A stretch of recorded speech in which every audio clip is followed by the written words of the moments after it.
Good evening, everyone. It is Tuesday, November 5th, 2024, Election Day here in the United States. The time is 6:30 p.m. Eastern Standard Time. We turned the clock back the other day. And I'm John DeWanzik, and this is the Avon Lake Board of Municipal Utilities regular meeting. With me tonight from the board are, to my right, Mrs. Schnabel and Mr. Ricky, and to my left, Mr. Abram. Mr. Rush is ill and will not be here tonight, so he is counted as excused. Tonight, we will have the meetings live streaming on Facebook and on YouTube.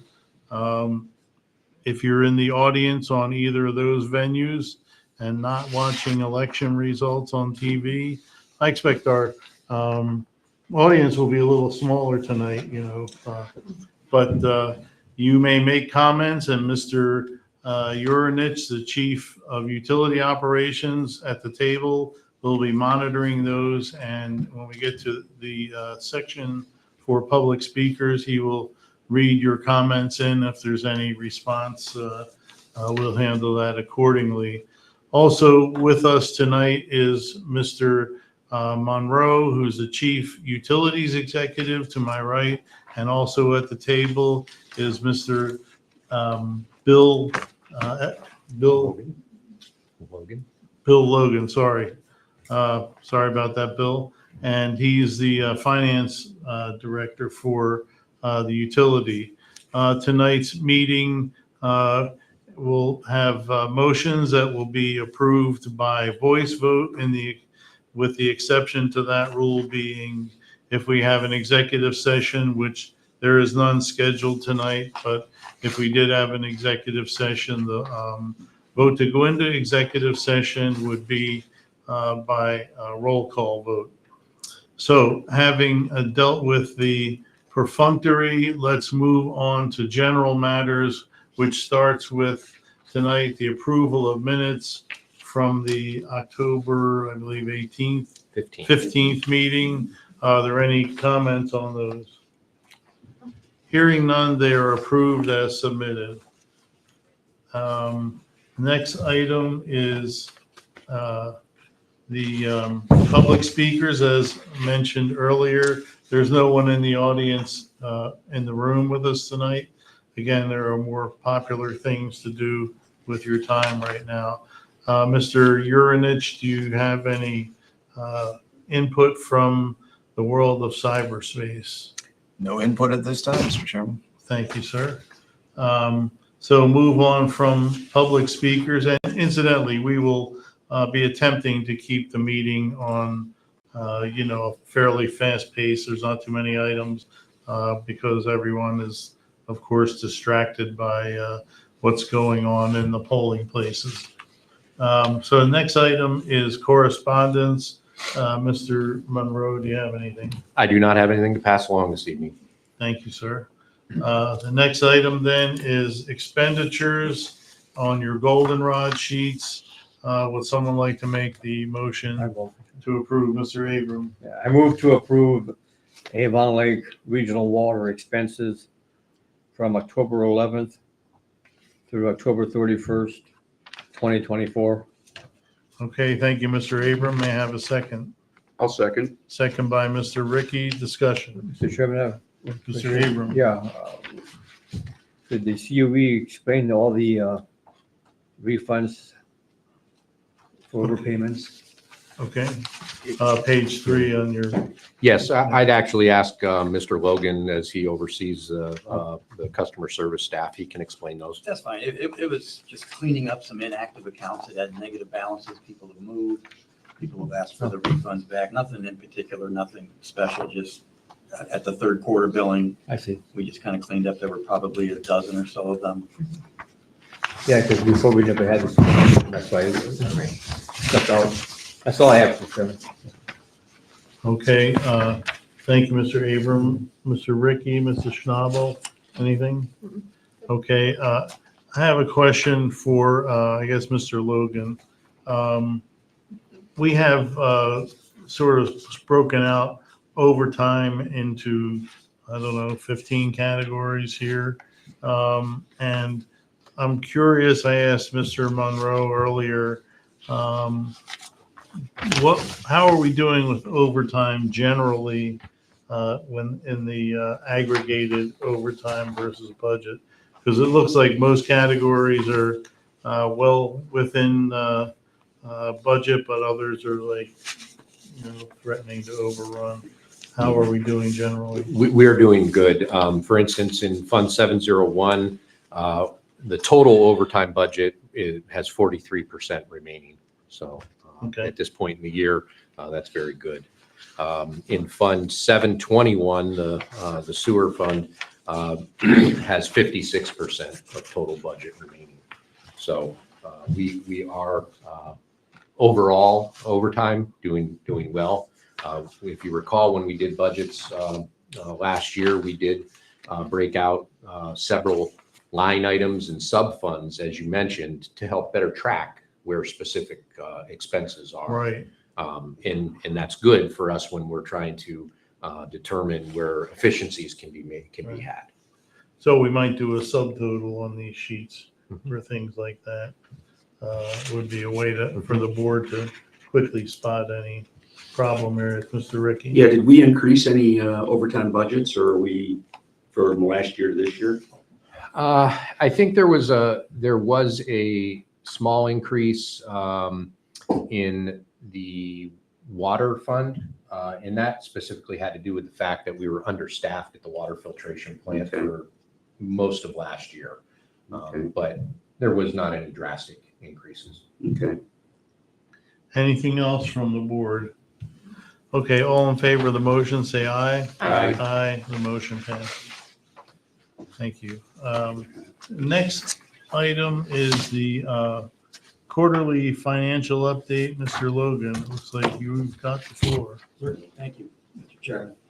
Hopefully, everybody received the little 5-6 page financial statements. I've been putting these together really with each month, more for myself, but I can certainly distribute them anytime you'd like. I like to look at comparisons to the previous year, just see if we're kind of tracking along the budget lines, things like that. I will point out a couple of things, and I've identified or put in schedules for Fund 701 and 721, the two main water and sewer funds. And then a couple just summary schedules of capital expenditures. As you all know, we're in the midst of the large water plant improvement project, and that's going to continue for a little while. That's going to be identified in here. The final page of this just kind of shows a recap of all the funds. To date, we've earned a little over $500,000 of interest income since we started investing in STAR. We've currently got a little over $26 million now in STAR, Ohio. There was a handout that we put together at Mr. Gwanzik's request showing the interest earned for all of the funds. Hopefully everybody saw that at your station there. So there's 4 STAR Ohio accounts, but we allocate the interest among all the funds based on fund balances. So, and STAR is still earning, by the way, 5% as of the 1st of November yet. So the other thing I was going to point out with respect to the fund balances. So if you look at the third page, Fund 701, and at the bottom it shows the unencumbered fund balance as of the end of September. There was another handout we did to sort of revise that look, or to look at it a different way. It should be at your desk as well. So a couple of things that have happened this year that really didn't occur last year, or at least until later. Number one is just the purchase of the ALERG property, which was budgeted. Yeah. So between Fund 701 and 721, that's about a little bit over $3.2 million. The other thing that we did this year sooner than last year is made the debt service fund transfers. So with July 1st, we owe all the OWDA, second half of the debt of the OWDA. And in June of each year, general obligation debt has interest paid on it. So I was telling Mr. Monroe, the finance director part of me instructed the finance director here in Avon Lake to make those fund transfers for us in June. so that there would be money in the debt service funds to pay that debt service. Now, last year in 2023, those same fund transfers in about the same amounts, a little bit less perhaps, but the fund transfers weren't made until December. So basically, those two things, the purchase of the ALERG property, the fund transfers that we made mid-year rather than at the end of the year.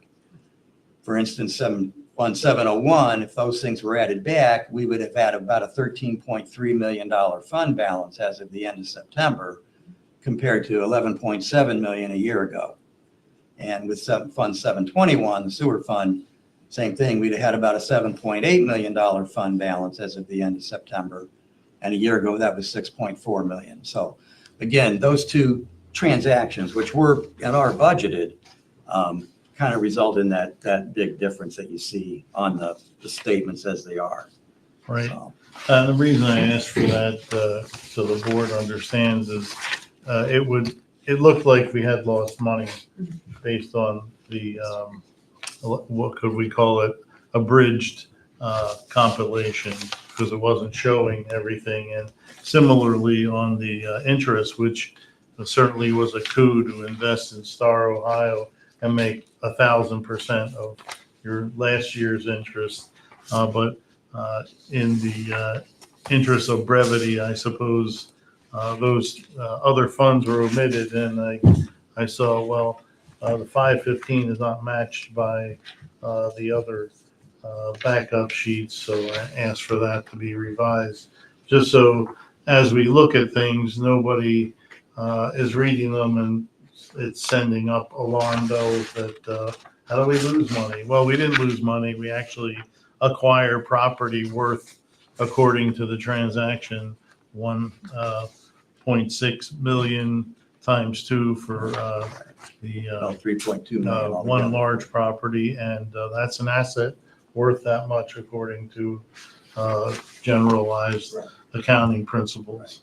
So any questions on that, Mr. Ricky? Just to just kind of humor me here, 515,000 in interest this year. What kind of interest did we earn last year for the first 3 quarters, if you could break that out? I know it was kind of cumbersome. They had the Star accounts, but they didn't have much money in them. So less than $1 million were in those accounts last year.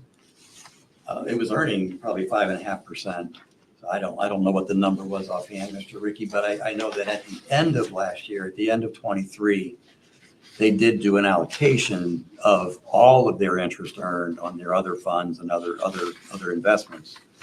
And I know that Avon Lake Regional Water got credited, I think, with about $300,000 in December of 2023 of interest. Now we'll be over twice that this year, just with the Star Ohio accounts. Are you comfortable with the way our money's being stored or our money's being handled currently?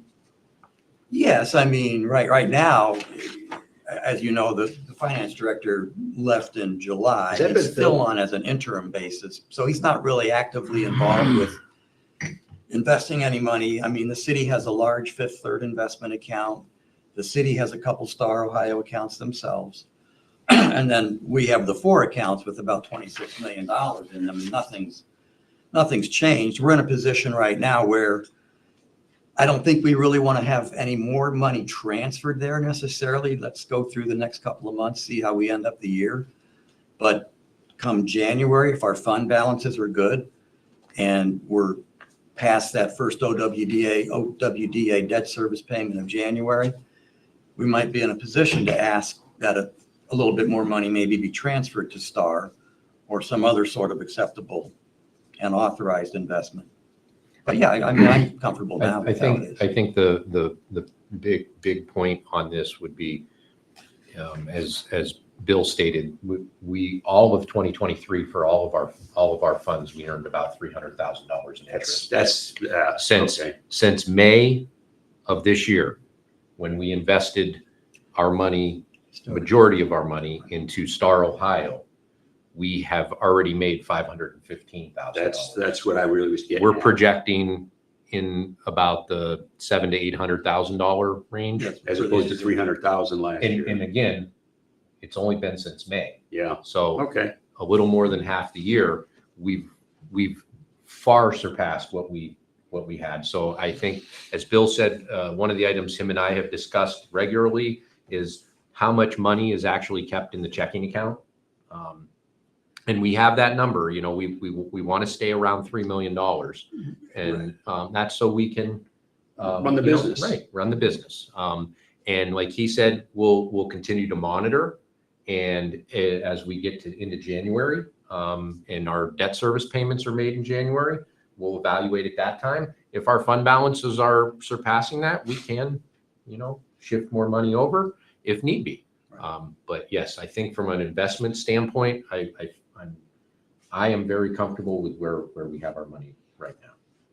You and Bill have earned your salaries this year. Thank you. I will say to the board, rates are dropping, not drastically, but they're No. dropping gradually. The Federal Open Market Committee meets again on Thursday of this week. Oh, They does it? expect a 1/4 point drop in that discount rate among banks. Everybody else kind of follows. But again, as of the 1st of November, which was Friday, Star was still at 5%, That's good. which is not bad. No, that's So good. is that a monthly set? Like how, No, when can that change? they'll change their overnight yields whenever Star Ohio, which is run by the Ohio Treasury Department, but they'll change their rates as they need to. I don't think it's set for the month. Okay, so it could be tomorrow, Pardon like me? in theory. Yeah. it could change They tomorrow. could drop rates Mhm. tomorrow. They could increase rates tomorrow. Yeah, Friday, if they'd like, you know, based on what the Fed does, they could Okay. sweep And they don't accounts. generally move drastically. They don't drop by, 5-6 basis points. I mean, they'll drop a point at a time. Was it higher maybe, than but 5.05? Was it Well- 5.25? When we invested, I think that initial investment in May, they were still at about 5.4. Okay, I couldn't remember, yeah. Very Um, good. The last page of this document, it's kind of small, I apologize, but it does show the fund balances for all of the funds kind of grouped together. On the right-hand side there, it does show where all the Avon Lake Regional Waters money is invested or deposited.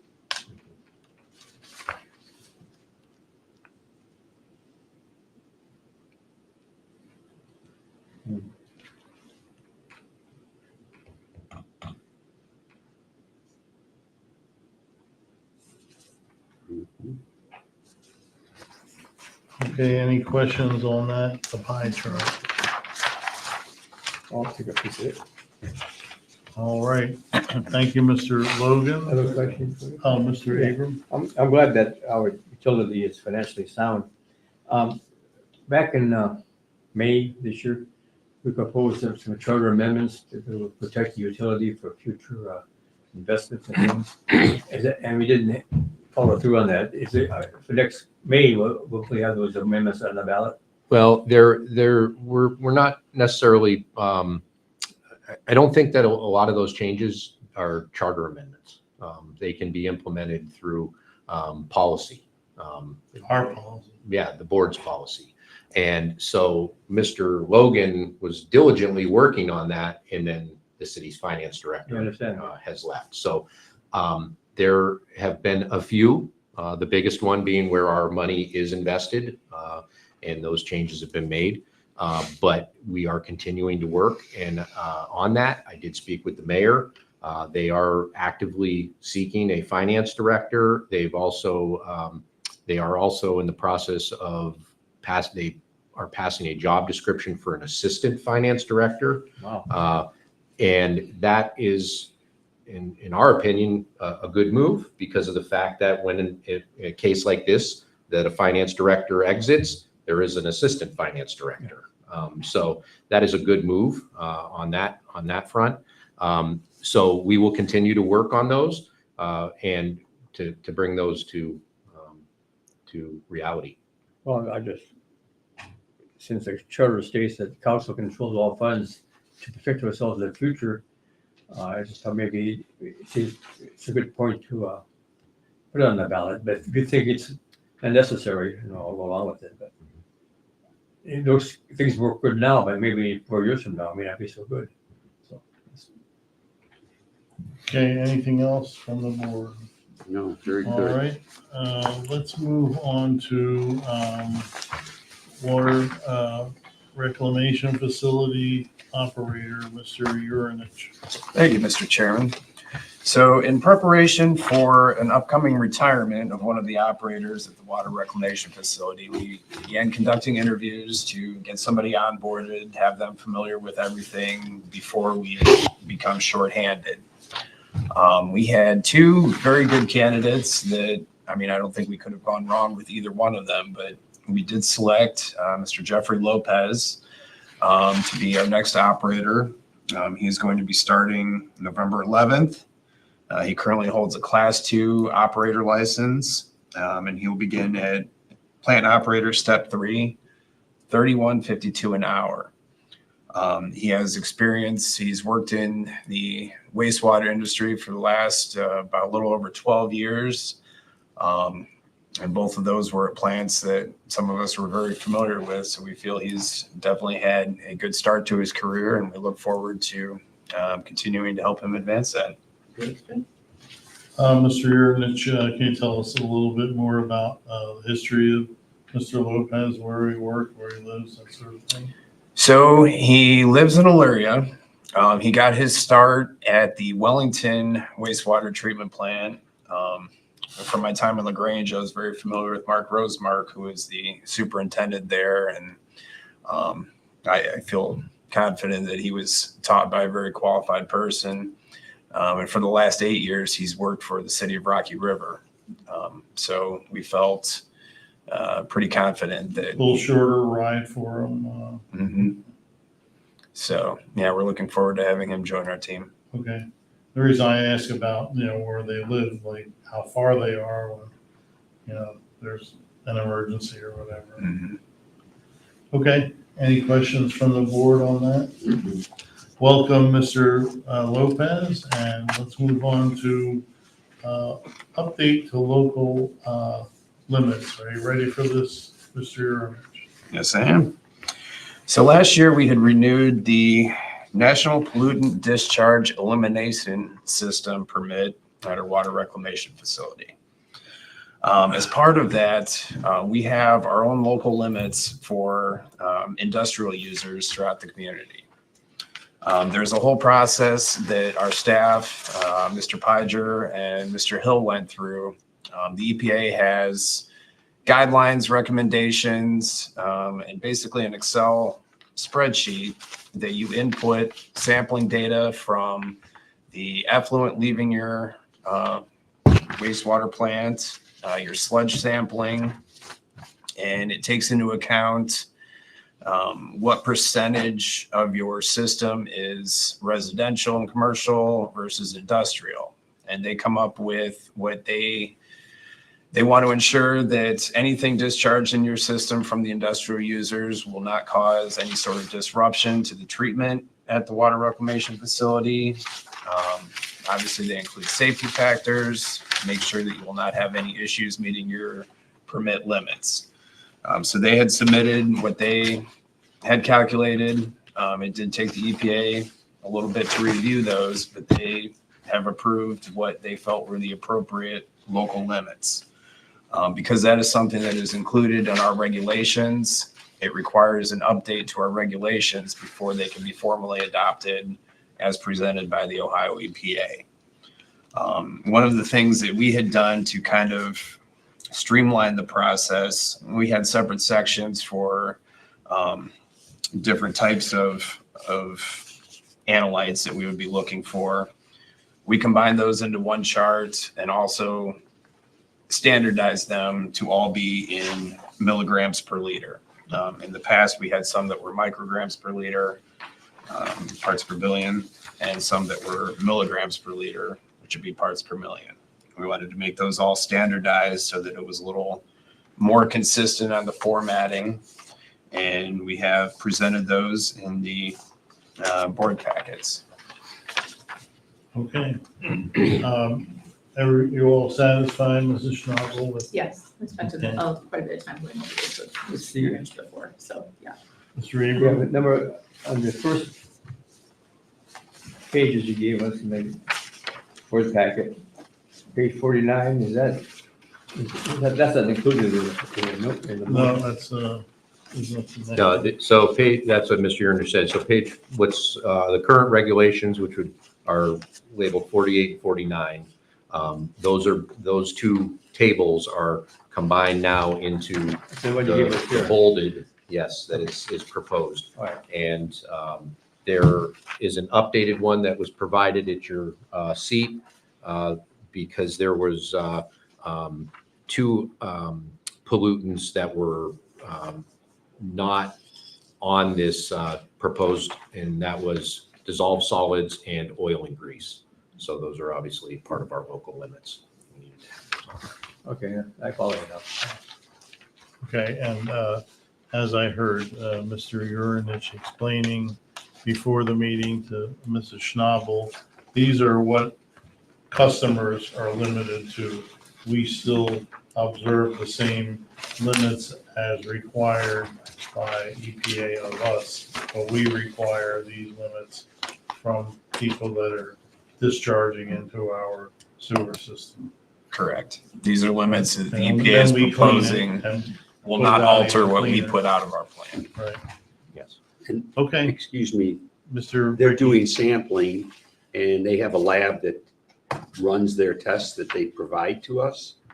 How do we, There's two different types. Some of the users have their own sampling that they would have performed by a laboratory. And then we also set up auto samplers. We'll do composite samples at their Grab expense or our samples. expense? at theirs. Their expense, okay. Because that can get pretty pricey to do some of these tests. Okay, Okay, yeah. We do have a recommended motion that we would ask the board to pass so that we can incorporate these changes into our regulations. okay, that's right. Skips to the next page.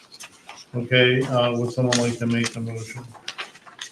On top of the second page, Chairman, Okay, Mr. Abrams? I got it, okay. I move to update section 3401.05 of the Avon Lake Regional Water Regulations titled Specific Pollutant Limitations to include the pretreatment program modification, local limits as conditionally approved by the Ohio Environmental Protection Agency, letter dated October 25, 2024, and to become effective November the 5th, 2024. Thank you, Mr. Abram. Is there a second? I'll second. Second by Mrs. Schnabel. Further discussion. Mr. Ricky? Have our customers been aware that this was coming? Or is this a shock to them or can we? No, I don't think it's going to be a shock to them because it's based on what they're discharging to us Okay. in the sampling. So they know this should be, And this will all be as part of the local limits updates as part of their permits when they're permitted under our pretreatment program. okay, so they'll be notified that beginning November 5th that this is effective today or have been notified. Okay, thank you. Mr. Ricky, you may have missed this part of the discussion, but you may be interested to know that these are higher limits than previous. Right. So that is the EPA's confidence in our ability to remove the pollutants. So it's Gotcha. actually a beneficial thing for us. We don't necessarily want higher levels, but the EPA rates us as being able to handle it. So- Gotcha. Okay. Did I say that correctly, Mr. Urinich? Okay, good enough anyway. All right, next item No, is, we need to vote. pardon me? We need to vote. Oh, I'm sorry. It was moved and seconded. We were in discussion there. Discussion, yeah. Okay, so is there any further discussion on that? All right, so all in favor of the motion, say aye. Aye. It is approved. So, as I was saying, let's go on to insurance renewal, Mr. Monroe. Thank you, Mr. Chairman. So this insurance renewal, this has been a priority item for me that I've been working with the city administration on for several years. And we've been talking about the cost allocation for shared services, shared items, specifically one of them being our property casualty liability automobile insurance. And historically, this renewal process has been handled by the city's finance department. And, you know, we had little or no input, you know, in the process. And previously, and we had asked how the cost allocation is done. Last year was the first year during the renewal about this time that I was provided by the finance director, Mr. Widman, that it was based on budget percentage. So they take our total budget and everyone else's budgets, all the different departments, add them up, and then they allocate the percentages based on total budget. So last year, Avon Lake Regional Water's portion of the insurance renewal was 52%, because we had higher budget. So when Mr. Logan came on this year, obviously this is something that he has a lot of experience with when he was in Avon, and Mayor Spetzel and I having the discussions, and it came time for not only the renewal period, but the city and us felt strongly about shopping for better coverage, but also better customer service from our insurance agents. And so we were involved in the process, and we provided quite a bit of data.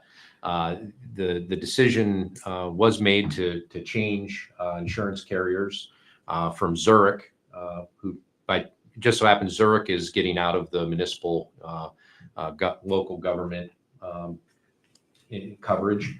So it works out, but we are going with Travelers. Travelers is a very well-known company, and we're also changing brokers. Jackson and Deacon, local broker for that coverage. One of the biggest things, though, that we uncovered during this process is when the schedule of values for the assets was generated by this new provider. There was some assets that were significantly undervalued. The biggest one being our wastewater treatment plant, our water reclamation facility. I believe it was insured for about $12 million. And the algorithm that Travelers has kicked back a number of around $55 million. 46 million plus some of the other small. Yeah. So around $50 million. So there's a significant jump there in coverage, but it wasn't just that. There were city assets that were undervalued as well. So again, through this process, I attended a meeting with Bill and city administration, law director, and the broker.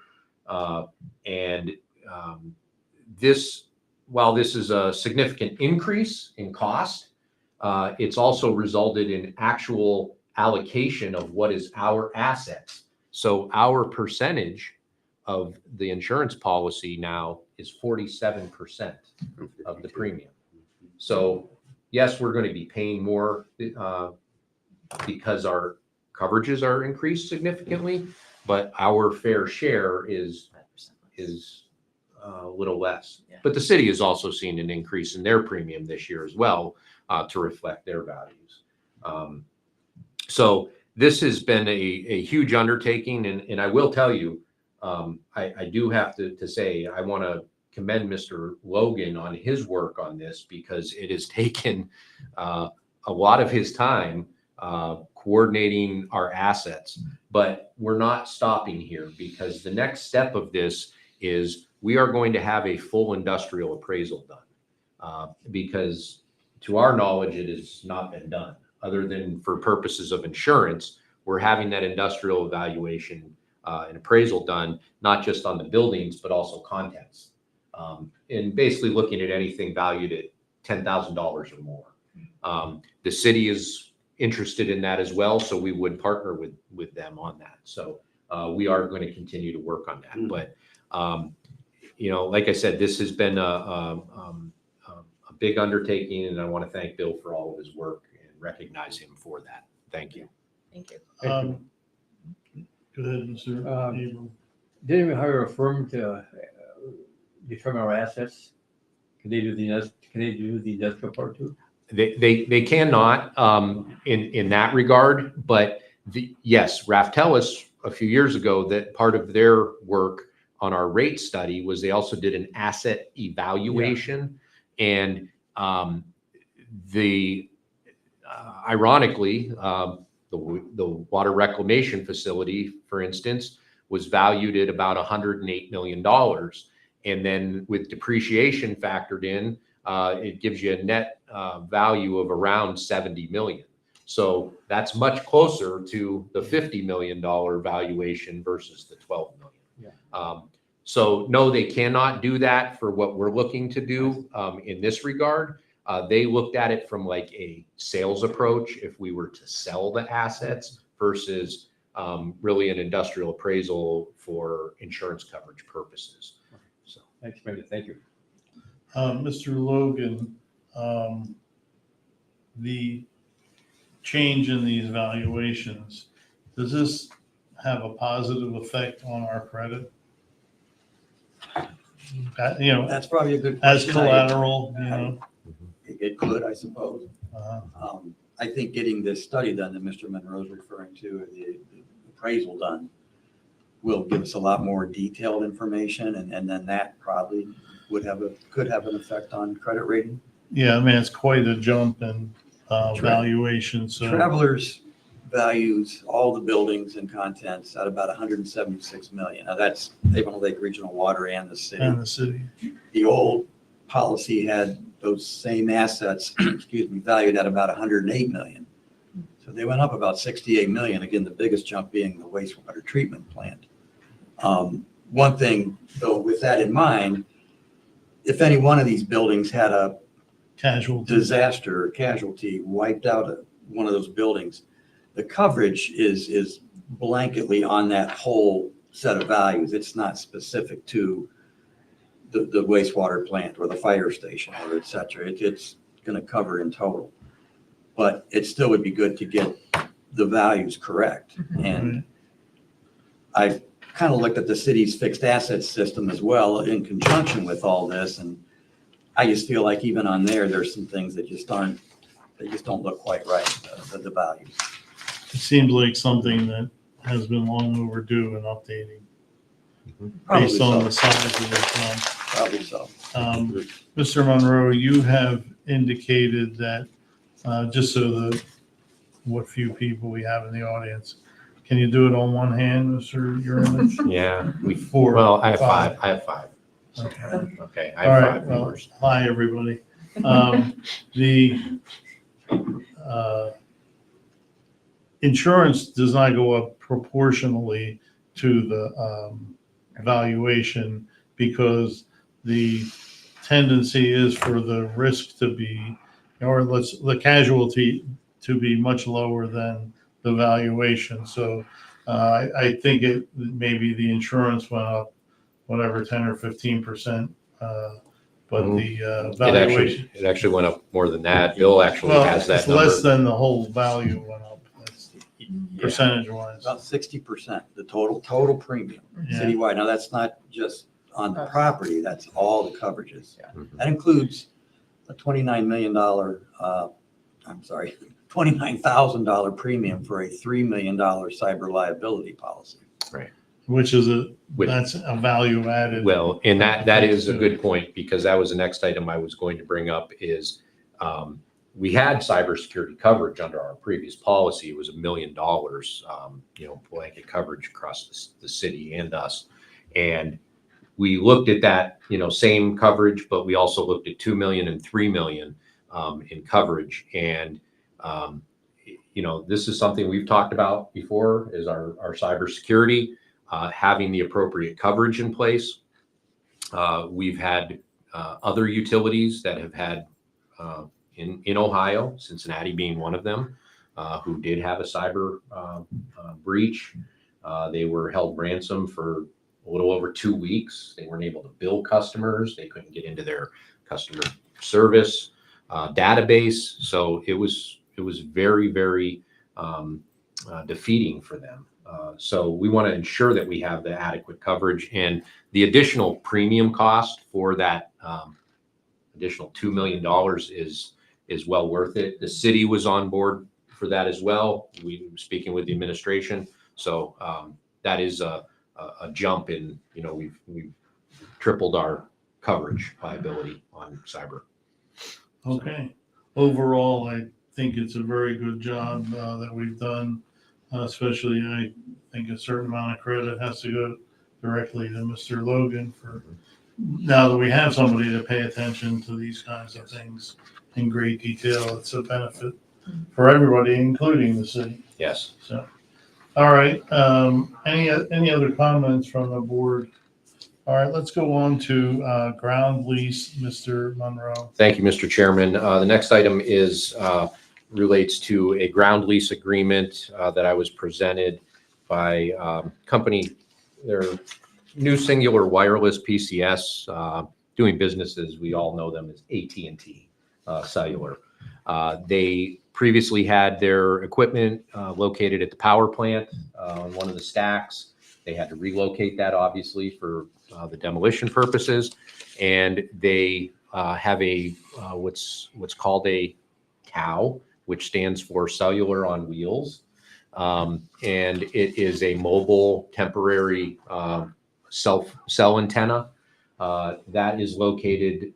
They had worked that out and located that on property that previously was owned by ALERG, but the lease agreement was not executed prior to us closing on the property. So what this is this is formalizing that. We're obviously due since August 19th when we closed on the property. The terms of this agreement are fairly good to us. It's a $3,500 per month rental payment. Also pays us a little over $8,000 in past rent that is due to us since August 19th. It is a temporary agreement till they can co-locate their equipment permanently on another tower that is adjacent. That it just so happens that we have a ground lease with another company that they're going to locate on. So again, this is a temporary agreement, but we do have a recommended motion that we would ask the board to pass this evening. Would someone like to make the motion? I can do that. Thank you, Mrs. Schnabel. I move to authorize the COE to execute a ground lease agreement with New Singular Wireless PCS LLC as presented. Is there a second? I'll second. Second by Mr. Ricky. Discussion. I went looking for this cow. I couldn't find a cow. It was camouflage. Where is it located? It's located. I It's did. located on the parcel where they're leased back from us, which is the temporary construction Parking lot? trailer in the parking lot. It's in the parking lot. Mhm. Okay, I drove by there and thought, well, where is this thing? Because I hadn't noticed it before. So, okay, I'll have to look again. Okay, anything else? All right. We didn't vote. Okay. All in favor of the motion, say aye. Aye. It is approved. Okay, project updates, Mr. Urinich. Thank you, Mr. Chairman. Last Thursday, October 31st, I met with Wayne Woodruff. He's taken over as the project manager after Dan Regato had retired. Really appreciate his time. I mean, he's been very open with us and took me on a tour of the site and gave me some pictures to show to you tonight. As I mentioned in the write-up, they're obviously continuing with the debris removal. They still have not finalized the date for the implosion. It's looking like it's not necessarily going to be the end of the month, but could be going into December or even the beginning of next year. This is just kind of showing some pictures. That front section is what used to be the main turbine hall. They've really done a lot of demolition on that part of it. Just continuing to clean up debris from the implosion. Any questions on the power plant? Does that seem pretty clean, that part of the demolition? Yeah, it seemed like they'd made quite a bit of progress. I mean, there's a couple of, organized stack. So you got your concrete, a lot of the steel has been stacked and separated. So it definitely seems like they're making really good progress with what had come down during that implosion. Do we know why, like, you know, it was November and then December? Is there any particular reason that they're not? No. Okay. ETL Design Services, no updates. Can I ask a question about that? What are we realistically, what's the timetable for ETL right now? Well, as we've talked in previous meetings, we're finalizing the redesign, and we're expecting that this month to be finished. We have to do the updated legal descriptions with Bramhall that is completing that. I believe there were six new sheets Yes. on the redesign of the plans. So once we have that and we have the legal descriptions, we can then continue with easement acquisition with property owners. Do we have a lot of easements or a lot of property that we have to pick up with this change? Yes, the simple answer is yes, but there are, like for instance, on the suction line, there's majority of it is one or two owners. So Okay. you're not dealing with 30 different owners. Along the ETL 1, along the tracks, that is, there's some route changes there because we were moving off of railroad property because we did not want to have to deal with them on that. And again, there's more property owners on that section of it, but not, there's a handful, like I believe there's about 8 property owners. So it's not not like on the Lorco Okay. system where there's 30 plus, Yeah. easements. So, I drive over that intersection, go over the tracks there. This pipe's going to end up, the suction line's going to go underneath the road at that point? It'll be in the right of way on the side of the road, but underneath the tracks. Okay, so that road will probably be shut down for some period of time while that takes place? I mean, there will be some, periodic closures, but Okay. it won't. It's not going to be like a Moore Road when the city replaced the culvert that it was closed for months. That's what I'm asking. No, because you're going to have your borrow pit and your bore pit and your receiving pit. This would be a directional bore underneath. But the that's how they'll tracks. do it? Yes. Okay, directional bore. Yes.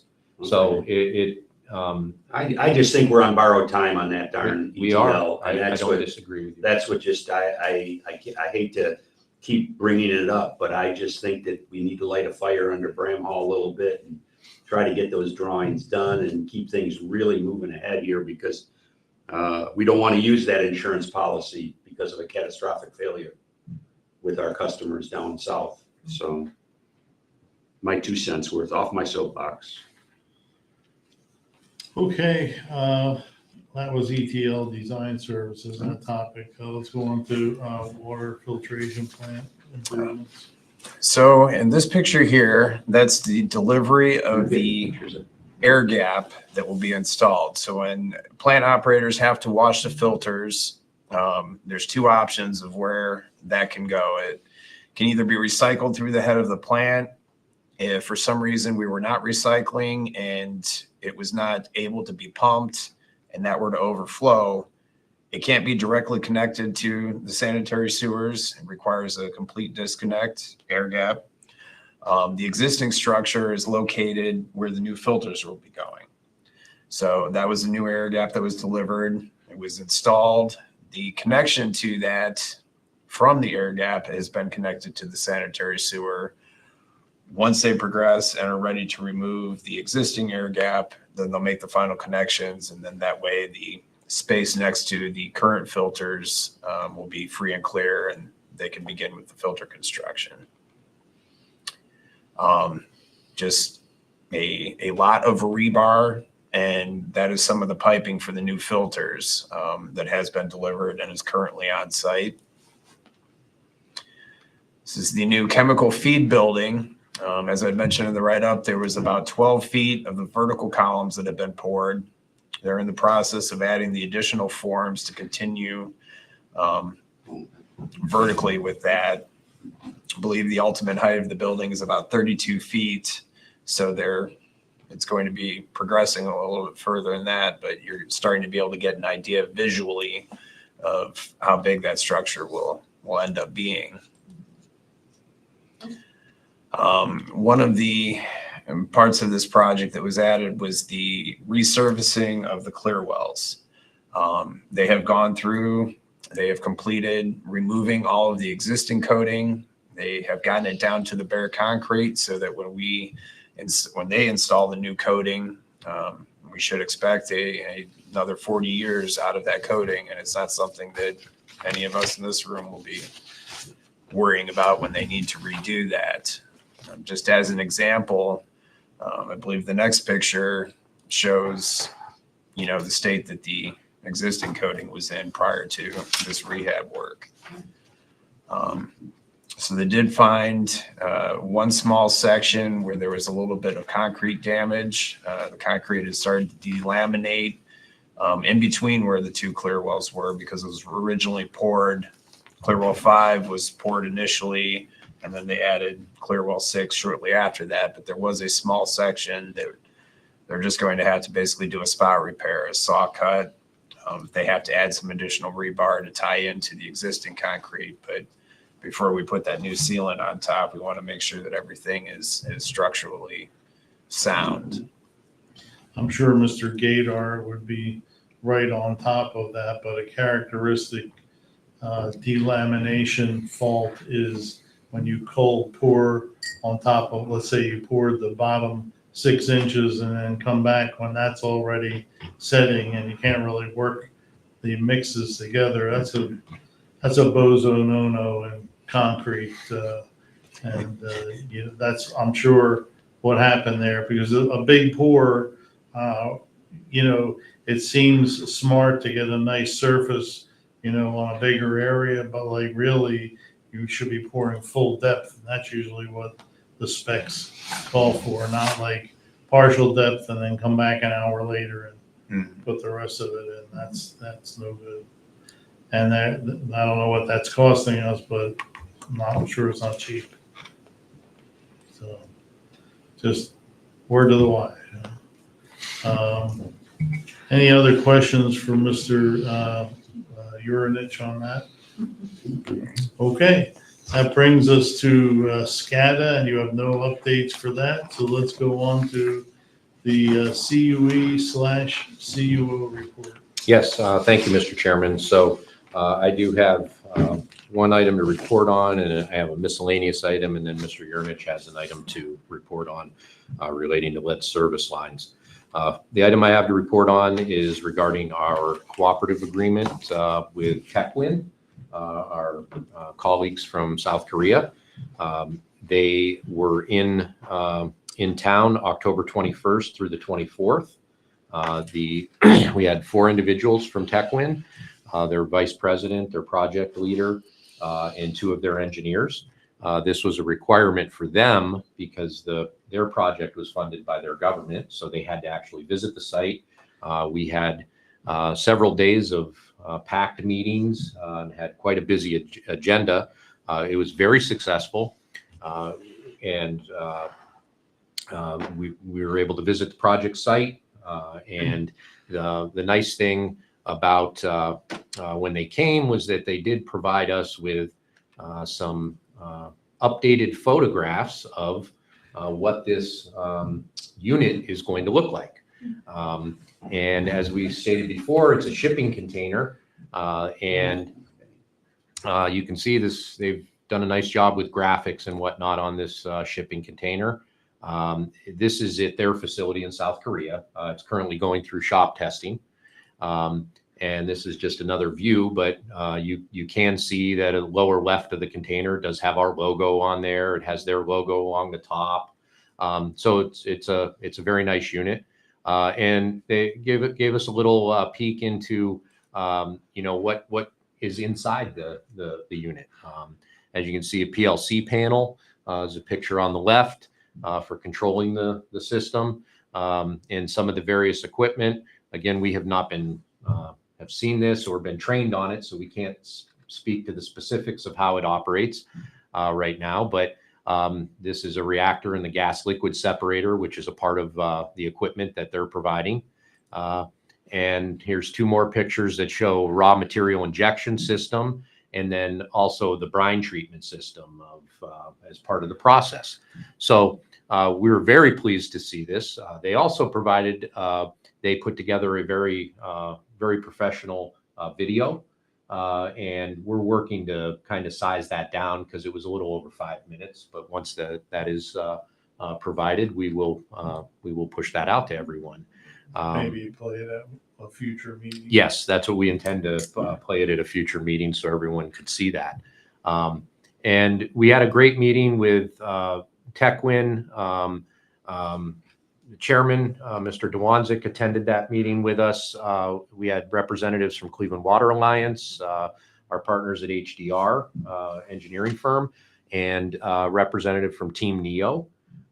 Because again, this is if this works as everyone hopes it does, and it does prove to meet our needs, and they want to enter into the United States market, they would like to manufacture their equipment in the United States, and they would like to manufacture it right here in Avon Lake, hopefully, but at the least Lorain County. And so this was a very positive meeting, and we look forward to this unit shipping this month from South Korea, and we are tentatively planning to receive it before Christmas. So then that's where our work will begin, where we're already in preparation at the site, and we will get everything hooked up. They will make another trip over for startup of the equipment that we look at. Right now our schedule is we're looking at end of February into March for startup. Mr. Chairman, they can provide us any guidance in the future if something goes wrong or we need additional help. Yeah, they will probably, when they get through these first steps, have some kind of a presence in town as they go towards their further manufacturing process. One of the guys that was on that team from Korea, he's already worked in the U.S. for a while, and he's kind of has a lay of the land. Well, that's anyway. important to know. He does. Thank you. Mr. Ricky. I know we talked about this before, but I'm a little remiss. This will not meet our full demand for what we're looking for. Correct. Sodium hypochlorite. What does this mean? How much of our demand would be covered by this first piece of equipment? This is gonna meet about a third Okay. of our demand. Can these things be tied together? I mean, Yes. these boxes, I mean, This you got to remember, this is a test unit, a demo unit. If this were to work and we were to move forward with our permanent installation, it would, instead of a shipping container, it would be a building. But it's the same concept that their units are modular. So for instance, I think our demand would be about 250 pounds a day. I believe our demand gets up 500. because I believe that this unit provides about 250 Okay. pounds per day. I believe about 600 is what- The full scale unit that they have installed at other water utilities, they have it installed at 11 water plants in Korea, South Korea. And they're currently in talks in signing contracts in other countries. One of their units will provide 1,000 pounds per day. So that gives you an idea. It would more than meet our needs for one unit, but it is scalable that you can add more for additional increased capacity. And one of the things that really lit the scoreboard for Team NEO, which is Cleveland Water Alliance is related to, is that when I brought up that, you might have a secondary business of selling this if you're generating enough, and they really like that idea. I was also intrigued, and Mr. Monroe mentioned about their video. If you just think about the import of all this, they're also involved in desalination of water, which is a big business, not one that particularly applies here, but you see that if this company was to locate here and do a lot of manufacturing, it could be quite large. And also something that does apply here that you probably wouldn't think of is like evidently bilge water on all these ships that go out, that has to be treated now too. So they make systems for that. And I'm assuming something that's in containers like this is, that would be mounted on ships and treat the bilge water for improved, water quality in the Great Lakes. And that, I think, would have something to do with also removing unwanted exotic marine life Clams or- infestation. So, Mussels. so it's all good at this point. Yes. you know. Yes. Mr. Ricky. Just a quick question. The technology that's being used here, is this similar to what's used at suppliers of sodium hypochlorite here in the States? I mean, or is this unique technology that they're using? You understand? Yeah, I Okay. understand your question, but I don't know, I don't have an answer for Okay. that because I guess we've never really dove into I don't know how you what the make it. what the commercial producers use. I will tell you that if this does work and we move forward with full scale installation, design and installation, this would be the first installation of this kind at a water utility in North America. Gotcha. So, Okay. this obviously has, it's far more reaching than just Avon Lake. So Okay, we're thank looking you. forward. Okay. The only other item I have, miscellaneous item, is just wanted to let the board know our next meeting, November 19th, we will have a work session at 6:00 p.m. We will send it out so it hits your calendars. That is going to be for our presentation of budget for the 2025 budget year. Okay. So that is all I have. Mr. Aaronich does have an item related to our lead service lines. So early to mid next week, we are going to be mailing letters out to approximately 2,000 of our customers. The EPA is requiring us within 3 years to positively identify all service line materials. So running from our water mains to the meters and then from the meters into the houses, we have to be able to verify that those are either non-lead, that they can no longer be galvanized, requiring replacement, or a lead service line. So we need to have identification of all those. We are notifying, as required, any customer who has a service line that is of an unknown material. We're going to be including, there's going to be multiple ways that we will be able to get that identification. One of the things is a survey that the customer can complete, which would identify their side of the meter. They would have to take a picture, fill out a brief survey, and that would satisfy the Ohio EPA.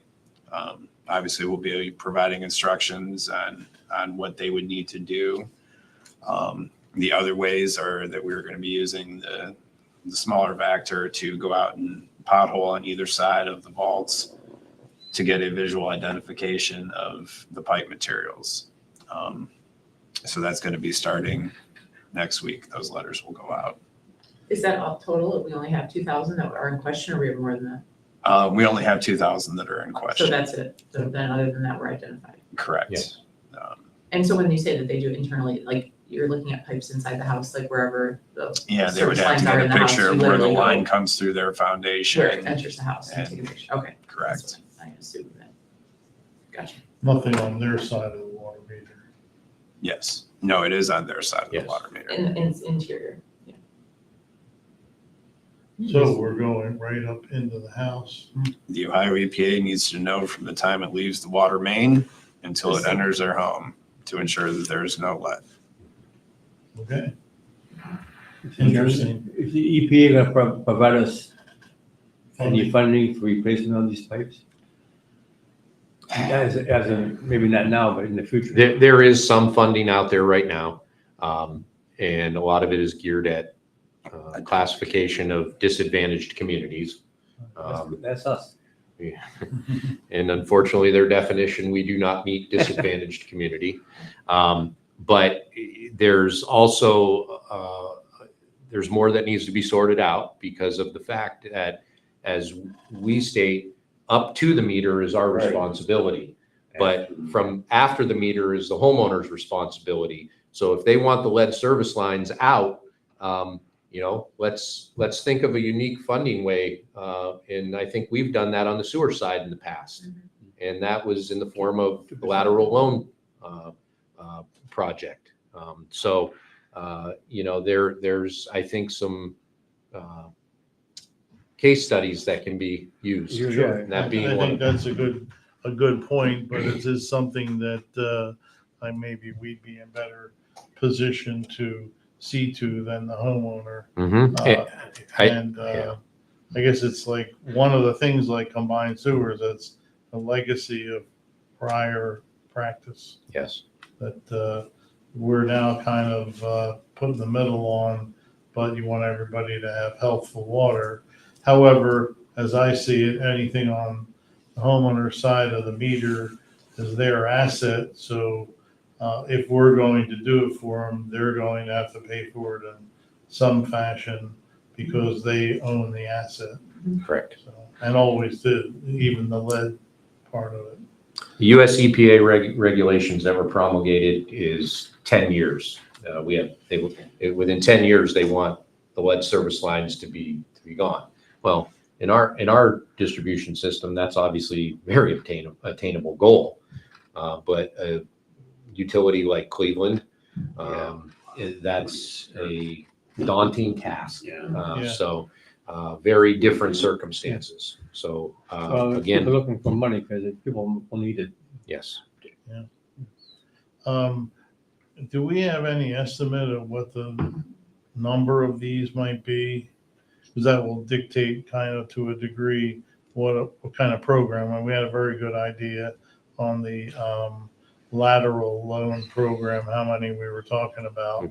And but we don't have any idea. We aside from the 2,000 that are unknown right now, no, and that's what we are further refining to because this was I guess if you want to call it the first phase, is identification.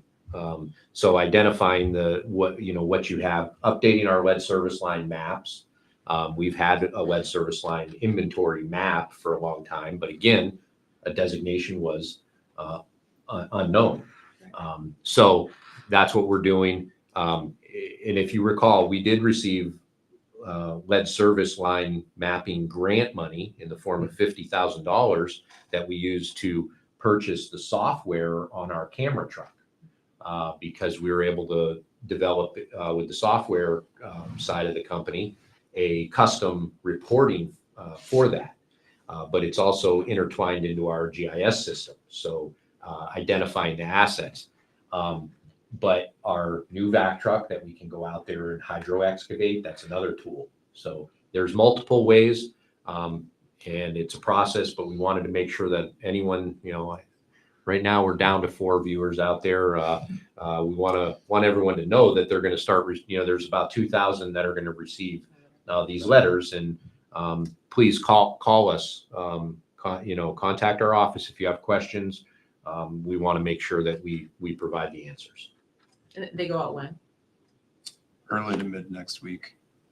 And are they in pocket areas or is it kind of sporadic? I mean, there's some that are sporadic, but mostly in Pockets. pockets. Okay. Because it's based on the age Yeah. of when the homes Yeah. were built. Sure, like you said. But how- Anything how we after qualify. 1988, it was outlawed by that point. So those were Anything built before 88 is subject to possibly being considered. potentially. Is any of this going to be tied to meter replacements that we're going to be doing in this next bundle? I mean, can they be helping us? We looked at that to identify if there was any crossover, in potentially there are some, not a lot. Okay, but not- I'm just, not I half know of we them. got a pretty big, But yes, we there all have are a whole some. nother project to get meters out of basements. And I just wondered if that can be tied in with this to identify the lines that you need to identify, that's all. Yeah, one last question, Mr. Chairman. Does if the homeowner refuses to change it, is there any fine or anything like that proposed? That I don't have an answer for at this point because it's, the regulatory agencies have not gone to that extent yet because they're at the point of identifying, so they have a number of what is actually out there. It's to be determined then. Correct.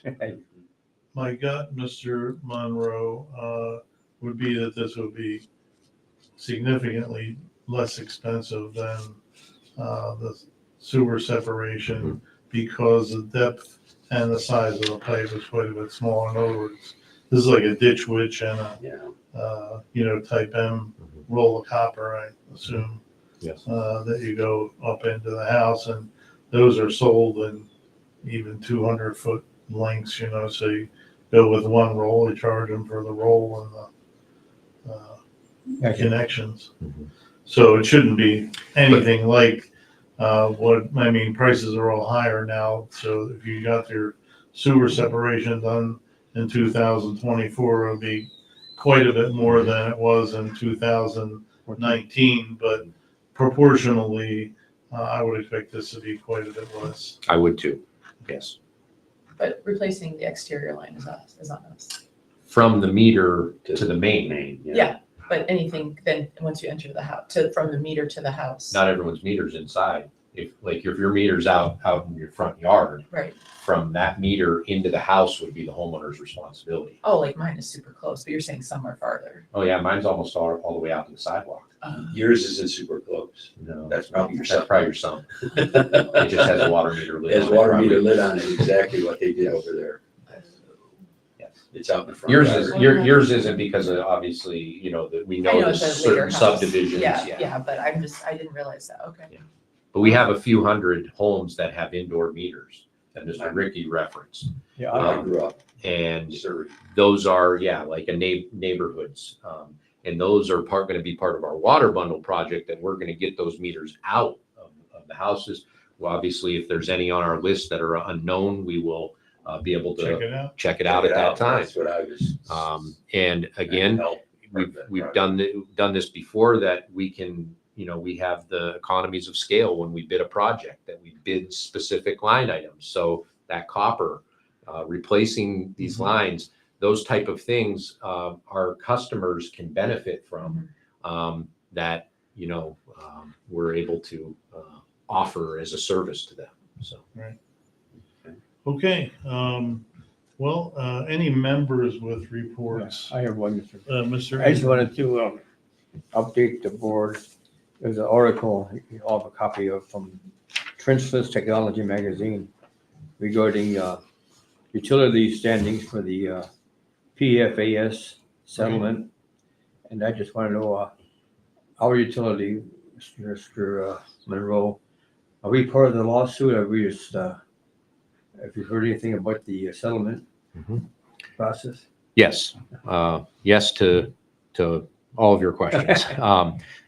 But to elaborate, we are part of the class action lawsuit regarding the 3M and DuPont settlements. We are considered, I believe, in the second group of claimants, I believe. And so they're just now starting to roll out in the first phase. We did have to do baseline testing. We did that a year or so ago. And the long and short of it is, for PFAS, we did have some detections of the raw water that's coming out of Lake Erie, but we have no detections on the finished water. So our current process takes care of it. Good. That is not the case with other utilities that are even just in Ohio, central and southern Ohio, that they don't have Lake Erie to pull their water from. They're pulling from ground wells, Rivers. Ohio River. Yeah, Ohio River. Scioto River. Yes, there's, they have a significant issues with the PFAS. But we are poised to receive a settlement as part of the class, but that's to be determined at this point, Right. what that amount will be. Well, thank you very much, because the board, I think, didn't know where we stood. Okay, thank you for this article, Mr. Abram. Any other members? One last thing, and that, since Mr. Logan's here, how is our new software coming since he's here, I thought I'd ask the The question. billing The software? billing software, where do we stand on that? We put it on hold, but we're scheduled to transition by the end of March, first quarter. Okay, The person that is the expert and the most knowledgeable within Springbrook, within the company, has been tied up, and that person is really needed in a project like this. And so she becomes available after the first of the year. okay. I just hadn't heard anything about it, and the water bill looked the same, so I was questioning that. And I figured since you were here Yeah, tonight, thank you. be a good time to ask, because that's your ballgame. Thank you, Mr. Ricky. Thank you, that's all. Okay, thank you, Mr. Ricky. Public speakers, Mr. Urinich, what percentage of the No public? public speakers, Mr. Chairman. Okay, none. All right, then that looks like it's time for adjournment. May I have a Yes, motion? Mr. Chairman, I move that we adjourn. Thank you, Mr. Abrams. Or a second? Second. Second by Mrs. Schnabel. All in favor of adjournment, say aye. Aye. We